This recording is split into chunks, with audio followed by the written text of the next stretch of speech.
1955년 개교 이래 처음으로 총장을 학교 구성원들이 직접 뽑는 직선제를 실시합니다. 학내 갈등으로 운영에 차질을 빚어왔던 상지대에 어떤 변화가 올지 기대감이 높아지고 있습니다. 권기만 기자가 취재했습니다. 상지대가 총장 선임 방식을 직선제로 바꿨습니다. 이사회가 총장을 임명하던 방식에서 이제 구성원들이 직접 총장을 뽑게 된 겁니다. 그동안 구재단과의 갈등으로 오랜 시간 어려움을 겪어왔던 상지대에 총장 직선제가 갖는 의미는 특별합니다. 올해 마침 이제 정의사 출범이라는 그 지배구조의 정상화, 오랜 수건 사업을 이뤘습니다. 그래서 이러한 가운데 행정의 정상화는 이번 총장 직선제를 통해서 완성하는 그런 의미가 있습니다. 선거 참여 비율은 교수 70%, 학생 22%, 직원 8%로 정해졌습니다. 특히 직선제를 하고 있는 다른 대학의 경우 학생 참여 비율이 10% 미만인 점을 감안하면 학생들의 참여 비율이 매우 높습니다. 아무래도 상지대학이 그동안 표방해온 민주대학이나 학생 중심 대학이라는 그 가치에 맞게끔 실현시킬 수 있는 중요한 선거 계기가 된 것 같습니다. 선거는 오는 12일까지 후보자 등록을 받고 선거운동 기간을 거쳐 다음 달 3일부터 5일까지 투표를 진행합니다. 선출된 신임 총장은 이사회를 거쳐 빠르면 다음 달 중순부터 총장 역할을 수행하게 됩니다. 직선제로 뽑히게 될 상지대 첫 번째 총장은 상지 영서대와의 통합, 대학 평가에 따른 후속 조치 등 당면한 과제와 함께 대학의 중장기적인 비전을 제시해야 하는 중책을 맡게 됩니다. MBC 뉴스 권기만입니다. 정부도 그렇고 요즘 각 지자체가 가장 심혈을 기울이고 있는 분야는 단연 일자리일 겁니다. 하지만 일자리 발굴이 여의치가 않은데 강원도는 안정적인 일자리 공급을 위해서 일자리 재단을 만들 계획입니다. 강화길 기자가 보도합니다. 강원도의 일자리 사업은 크게 세 갈래 조직으로 운영되고 있습니다. 지난 5월에 출범한 강원도 일자리 공제조합. 강원도가 시행하는 일자리 안심 공제를 위탁 운영하고 있습니다. 자체적인 수익 사업을 벌이며 일자리 사업을 펼치기가 버겁습니다. 강원도와 18개 시군에 설치된 일자리 지원센터는 나라 돈으로 벌이는 공공근로사업이나 지역 공동체 사업 등 한시적 일자리를 관리하는 역할을 수행합니다. 마지막으로 인적자원개발위원회는 지역 기업들이 원하는 인력 수요에 따라 맞춤형 인력을 교육, 양성하는 역할을 합니다. 하지만 이들의 유기적인 협력을 기대하기 어렵고 관 주도에서 벗어나지 못해 창의적인 사업을 펼치기 어려운 구조입니다. 강원도는 이에 따라 이들 조직을 통합 운영할 일자리 재단을 설립할 방침입니다. 지난 2016년 9월에 출범한 경기도 일자리 재단을 벤치마킹할 계획입니다. 경기도 일자리 재단은 일자리 정보 제공은 물론 직업 알선, 교육, 고용 유지와 창업 등 일자리 전반에 대한 서비스를 통합 제공하고 있습니다. 원래 산재돼 있던 기관들이 하나로 합쳐진 거잖아요. 그래서 업무 시너지가 발생을 해서 사업을 좀 더 잘 추진할 수 있게 됐어요. 강원도는 설립 타당성 용역을 벌여 내년 11월쯤 재단을 출범시킬 계획입니다. 지금 행자부하고 1차 협의가 진행되고 있고요.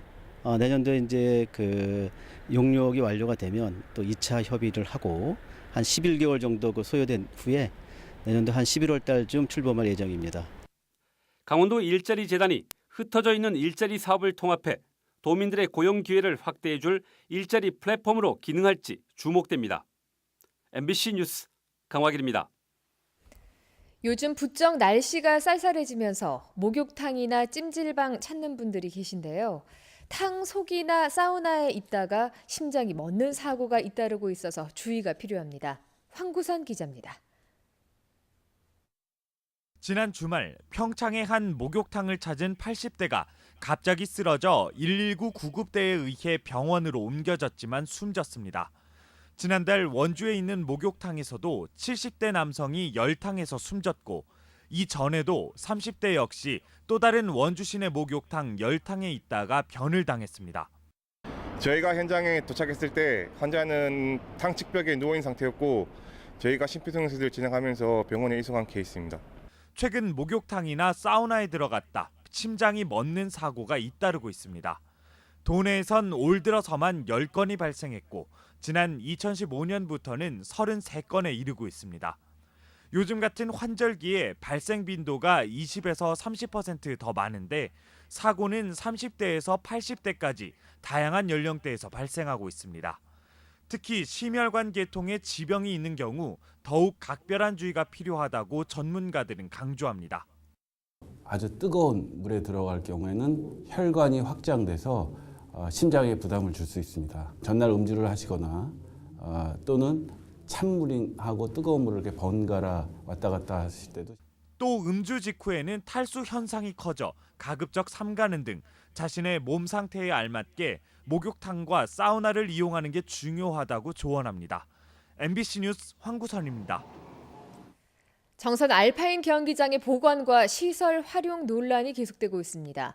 국회 문화체육관광위원회가 공청회를 마련했지만 전문가들의 주장도 크게 엇갈렸습니다. 홍한표 기자가 보도합니다. 정선 알파인 경기장 복원 논란은 올해 국회 국정감사에서도 주요 쟁점으로 등장했습니다. 국회 문화체육관광위원회가 전문가들과 함께 합리적 해결을 모색하기 위한 공청회를 마련했습니다. 올림픽의 유산을 어떻게 발전시키고 국가적 이익 그리고 국민들이 어떻게 활용하실까 하는 것에 대한 여러 가지 토론을 하고자 이 공청회를 마련했습니다.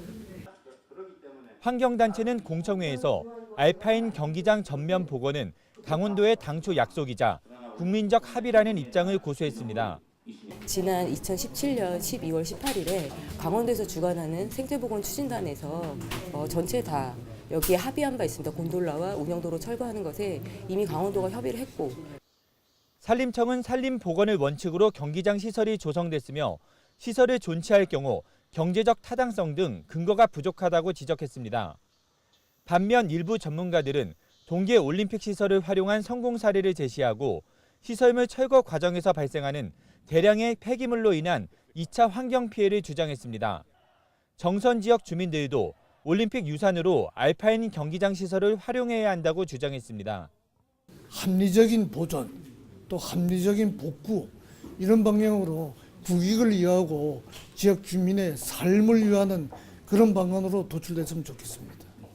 산림청 중앙산지관리위원회가 복원 계획을 재검토할 계획인 가운데 정치권과 전문가 사이에서도 의견은 평행선에 달리고 있습니다. MBC 뉴스 홍한표입니다. 이번 겨울 도내 6개 시군에서 유해 야생동물 개체수 조절을 위한 순환 수렵장이 운영됩니다. 대상 지역은 원주, 횡성, 영월, 평창, 홍천, 정선 등 6개 시군이며 운영 기간은 오는 20일부터 내년 2월 말까지입니다. 해당 지자체는 수렵장 운영으로 인한 사고와 피해를 예방하기 위해 곳곳에 안내시설을 설치하고 인근 주민들의 각별한 주의를 당부했습니다. 지학순 주교의 선종 25주기를 추모하는 기념 전시 빛의 시간들이 개막했습니다. 원주 역사박물관에 마련된 이번 전시회는 지학순 주교의 사진과 유품, 미사 성물 등 250여 점이 다음 달 30일까지 진행됩니다. 지학순 주교는 1965년 천주교 원주교구 초대 교구장으로 취임한 이후 진광학원과 가톨릭센터를 세우고 신용협동조합 운동을 도입하는 등 원주 지역사회의 발전을 위한 다양한 운동을 펼쳤습니다. 강원 경제인 한마음 대회가 오늘 평창 알펜시아 리조트에서 열렸습니다. 지난해에 이어 두 번째로 개최된 이번 대회에는 도내 단체장과 경제인 등 400여 명이 참석한 가운데 우수기업인 시상, 특별 강연, 강원 경제발전 기원 행사 등이 진행됐습니다. 도내 우수기업 제품들이 전시 판매되고 일반 관람객들을 위한 다양한 볼거리와 즐길거리도 마련됐습니다. 올해 도내에서 발생한 보이스피싱 사기 피해가 지난해보다 4배 가까이 급증했습니다. 강원지방경찰청에 따르면 올 들어 지난달까지 도내에서는 816건의 보이스피싱 사기가 발생해 90억 7천만 원의 피해가 발생했습니다. 이는 작년 같은 기간 252건이 발생해 25억여 원의 피해가 난 것에 비해 4배 가까이 늘어난 수준입니다.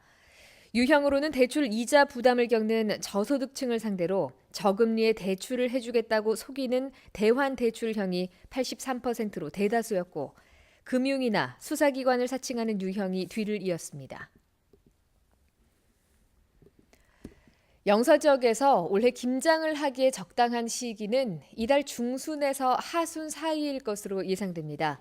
민간 기상업체 웨더아이는 중부지방의 11월 중순까지의 기온이 평년과 비슷하거나 조금 높아서 김장 적정 시기도 이와 비슷하거나 약간 늦춰질 것으로 내다봤습니다. 김장 적정 시기는 하루 평균 기온이 4도 이하, 최저 기온은 0도 이하로 유지되는 시기를 나타냅니다.